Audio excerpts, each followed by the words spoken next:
American sanctions on Syria. Greetings to everyone. I will attempt to clarify some issues regarding these sanctions in a very simplified manner. Since 2004, the United States has imposed a series of economic and financial sanctions on Syria, mostly through presidential executive orders.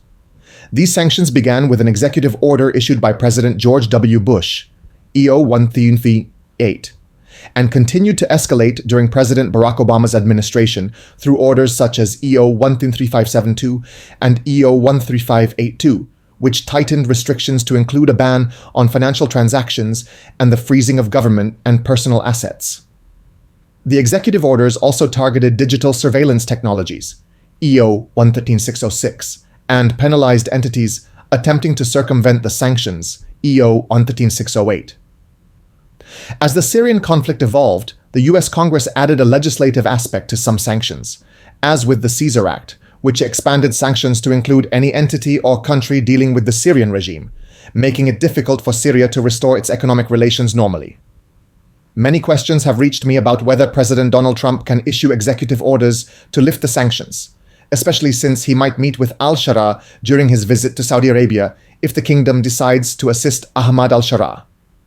Legally, the US president can only lift or suspend executive sanctions without referring to Congress, but he cannot cancel sanctions mandated by a law passed by Congress, such as the Caesar Act, unless Congress enacts new legislation to amend or repeal them.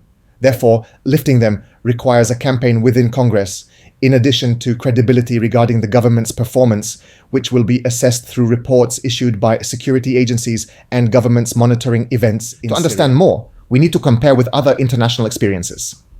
Iran. Despite severe sanctions, it succeeded in negotiating through the 2015 nuclear agreement, benefiting from a unified negotiating position and some relative reforms. In other words, it leveraged its nuclear program to achieve gains. In Syria, there is no such program. Libya. The sanctions imposed following the Lockerbie case ended when Libya agreed to a political settlement and compensations, along with some internal openness. At that time, Gaddafi paid huge sums as compensations. The dilemma is that Ahmad al-Shara's government in Syria lacks financial resources. Cuba. Despite the sanctions lasting for decades, it saw a brief thaw during the Obama administration thanks to improved political rhetoric and some reforms. What is notable about Cuba is that it hosts the Guantanamo base and is adjacent to the United States, which are advantages not present in Syria. Iraq. Sanctions were lifted only after the complete regime change in 2003, which is the most extreme scenario. Will a similar situation occur in Syria? These experiences confirm that international pressure alone is not enough.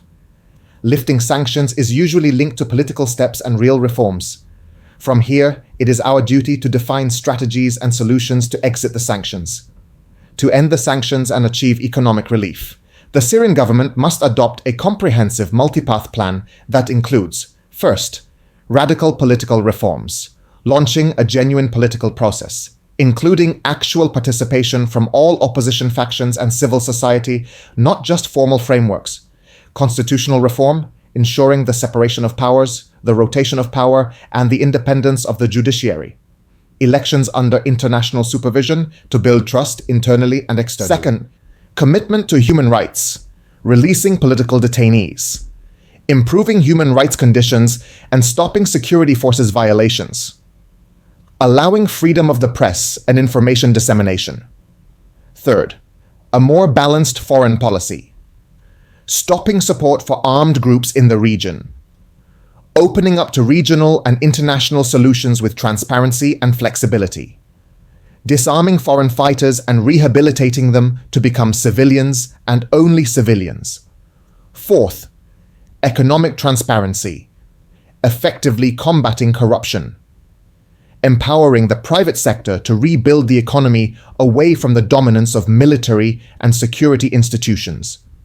On the other hand, the international community, especially the United States and the European Union, must respond to any serious Syrian steps with gradual incentivizing measures within the framework of a carrot-and-stick policy, such as partial suspension of executive sanctions, supporting humanitarian and economic projects, facilitating Syria's entry into regional and international initiatives. In summary, ending American sanctions on Syria requires a fundamental change in the behavior of the Syrian political regime, not just improvements in rhetoric or superficial policies. International experiences prove that democratic openness and real reforms are the quickest way to restore regional and international roles and achieve economic stability that reflects on the daily lives of Syrians. The road is difficult, but it is not impossible if there is genuine political will.